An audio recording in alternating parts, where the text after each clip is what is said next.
However, also if dust, flower particles, a fly or a mosquito, if the fast is broken in the month of Ramadan, so specific to the month of Ramadan, अगर आपका रोज़ा टूट गया रमज़ान के महीने में किसी वजह से, तो आपको पूरे दिन बग़ैर खाए पिए रहना चाहिए. So to honor the month of Ramadan and to honor the days of Ramadan, if you happen to break your fast during the daytime, then abstain from eating and drinking until Maghrib time. ये इहतिराम रमज़ान में से है. If a healthy man is seen forgetfully eating, he should be reminded. So if you see somebody who is healthy and you think that by you informing him, he'll be able to fast, then you should inform him. If, however, it's a weak person who probably can't make it to Maghrib time, then it's better for that person not to be reminded. जो शख्स किसी रोज़ेदार को भूल कर कुछ खाते पीते हुए देखे, तो इसमें दो सिनारियोज़ हैं. तो अगर वो रोज़ादार शाम तक रोज़े को मुकम्मल करने की क़ुव्वत रखता हो, तो मुख्तार यह है कि देखने वाला उसे याद दिलाए कि तुम रोज़े से हो. और अगर वो कमज़ोर हो, मसलन उम्र का आदमी हो, उसका उम्र बहुत है, तो बेहतर है कि उसे न बताए. One of those things which are disliked for the one who is fasting. So firstly, to taste something, it is disliked. Why? Because there's a fear that by tasting that thing, it will go down your throat, in which case your fast would break.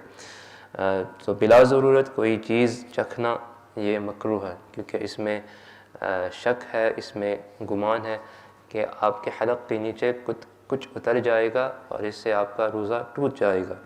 There are few exceptions. औरत का ख़ाविंद अगर बद अखलाक हो, तो उसके लिए खाने में नमक वग़ैरह की मिक़दार मालूम करने के लिए उसे चखना जायज़ है. बावर्ची का भी यही हुक्म है. So if you have a chef and he's cooking food for a lot of people, then in that scenario it wouldn't be disliked for him to taste a little, so he knows how much salt there is in it. And similarly, if the husband is of bad character, then it would not be disliked for the wife to taste some of that food to ensure the taste is right. Secondly, to choose something without reason, this is makruh, this is disliked. For example, chewing gum. This would be without the non-flavored gum, because there's a strong possibility that some of that will go down your throat and it will break the fast. However, a woman can choose food for a young child when nobody else is available. For example, a woman has young children and they cannot chew the food properly and she has nobody else she can call upon, then in that scenario it would not be disliked for her to chew that food for the young child. मसलन एक औरत है, उसके बच्चे के लिए वो खाना चबा सकती हैं अगरचे कोई और नहीं है उसके लिए ये काम करने के लिए. To accumulate saliva in the mouth, this is makruh, because there's a doubt within this. So to accumulate, आपके मुंह में थूक को जमा करना ये makruh है. Even if you didn't swallow it, so मुंह में थूक जमा करना और उसे निगल जाना ये makruh है. And to do something that you believe would weaken you. So whilst you're fasting, to do something that you believe would cause you difficulty in your fasting, for example cupping, phlebotomy, this would be makruh. कोई ऐसा काम करना जिस काम की वजह से रोज़े की तकमील में कमज़ोरी महसूस करने का गुमान हो, मसलन हिजामत वग़ैरह, तो ये makruh है. और अगर कमज़ोरी का गुमान ना हो तो ये चीज़ें makruh नहीं हैं. One of those actions which are not disliked, so to brush the teeth. So to brush the teeth using a miswak or just a toothbrush without toothpaste is not disliked, because this was a practice of the Prophet ﷺ, and it is a sunnah. So it's a sunnah for the one who is fasting and the one who is not fasting. It doesn't matter whether that miswak or that toothpaste is dry or moist, or whether it's you put it under water or you didn't put it under water. In all these scenarios it's the same. that it's not disliked for the one who is fasting to use the miswak or to use just a toothbrush. Now with toothpaste, obviously again, you know by now that there's a strong possibility that that toothpaste will go down the throat, in which case that roza, that fast would break. Hence why using toothpaste would be makruh. So मिसवाक इस्तेमाल करना या toothbrush इस्तेमाल करना बग़ैर toothpaste के ये सुन्नत है, चाहे वो मिसवाक खुश्क हो या तर, पानी में भगोया गया हो या नहीं, क्योंकि ये सुन्नत है. Number 2, to rinse the mouth or to rinse the nose even outside of ablution when you're not doing wudu, to rinse the mouth or to clean the nose, this would not be makruh. Number 3, to take a bath. Having a bath is not disliked. To wrap yourself in a wet cloth, so again this is not something which is disliked. यानी गुस्ल करना ये मकरूह नहीं है, और गीले कपड़े में अपने आप को लिपेटना ये भी मकरूह नहीं है. To apply antimony, to apply kuhl into the eyes, even if that effect is felt in the throat, that is not makruh. सुरमा लगाना वगैरह ख़ास उसका असर हलक में महसूस हो, this is not disliked. And to oil your mustache, so if you were to oil your mustache, this would not be disliked. मूंछों को तेल लगाना, क्योंकि इसमें कोई ऐसी चीज़ नहीं जो रोज़े की मनाफी हो. Inshallah, today we're going to finish the chapter of fasting. So this is the final section, inshallah. Those actions which are mustahab की तारीफ अगर आप करें तो सवाब का काम है, अगर न करें तो कोई गुनाह नहीं है, कोई इताब नहीं है आपके ऊपर. So what are the recommended acts? The Prophet ﷺ said, لا تزال أمتي بخير ما عجل الإفطار وأخر السحور.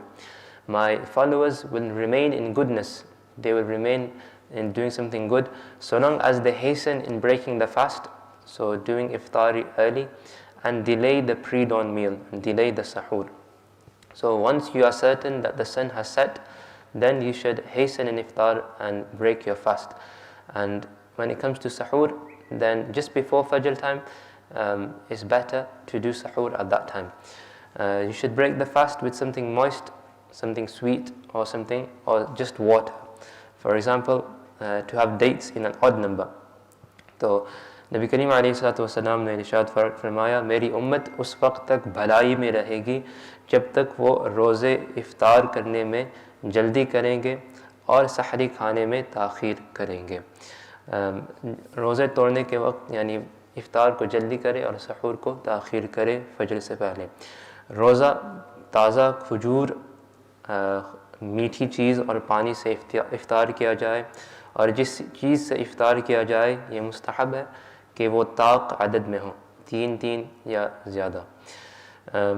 Next, to make dua when breaking the fast, and to use such a dua that has been transmitted, जो सुन्नत से मनक़ूल है, ऐसी दुआ से अपने रोज़े को तोड़ना. And the one that's been mentioned here is Allahumma laka sumtu wa bika amantu wa alayka tawakkaltu wa ala rizqika aftartu wa li sawmi ghadin nawaitu faghfir li ma qaddamtu wa ma akhart. तो जो घर पे सुन रहे हैं, इफ्तार का वक्त नहीं हुआ है, ये सिर्फ दुआ इफ्तार है. So what does it mean? Oh Allah, I have fasted for you, I've believed in you, I've placed my trust only in you, and upon your sustenance I have broken the fast. And in this narration, the intention for the next day has also been mentioned, meaning I intend to observe tomorrow's fast in the month of Ramadan. Hence, forgive me my past and my future sins. तो ये एक रिवायत है जिनसे दुआ इफ्तार मनक़ूल किया गया है, और इसमें रोज़ा रखने का भी नीयत है इसमें कि ऐ मेरे अल्लाह, मैंने तेरी खातिर रोज़ा रखा, तेरी ज़ात पर ईमान लाया, तुझ पर तवक्कुल किया और तेरे अता करदा रिज़्क़ पर इफ्तार किया. मैं कल के रमज़ान के रोज़े की नीयत करता हूँ, ऐ परवरदिगार मेरे अगले पिछले गुनाह मुआफ़ फरमा दे. So this is something which is recommended. And sahur, we mentioned previously that there's a lot of barakah in that, a lot of blessings in that. The Prophet ﷺ called it blessed food. So to eat or drink something at sahur time or sahri time, even if it is a sip of water. And next, to restrain your tongue from futile talk. So As we've heard previously, fasting is not just the fasting of the mouth, it's the fasting of everything, your entire body, your eyes, your tongue, your ears, your feet, everything. So restrain your tongue from futile talk. Again, you should not have enough energy or that much energy anyway to talk about futile and useless stuff. So ज़बान को फजूल गोई से बाज रखना, जहाँ तक ज़बान को हराम कलाम मसलन ग़ीबत और चुगली वग़ैरह से बाज रखने का ताल्लुक़ है, तो वो हर ज़माने में ज़रूरी है और लाज़मी है, और ख़ुसूसन रमज़ान के महीने में इस किस्म के कलाम से ज़बान को महफूज रखने की ख़ुसूसी ताकीद की गई है. Next, to donate abundantly in noble causes, so to give charity, to give in sadaqah and khairat. This is something which is mustahab, because again your reward is going to be multiplied multifold in the month of Ramadan.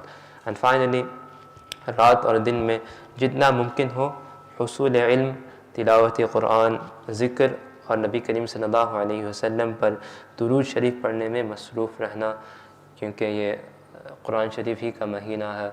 और जो आदत आप इसमें करेंगे इंशाअल्लाह, तो इंशाअल्लाह पूरा साल ये आदत आपको रहेगी कि मसलन इल्म दीन सीखना, कुरान शरीफ पढ़ना, दुरूद शरीफ कसरत से पढ़ना वगैरह वगैरह.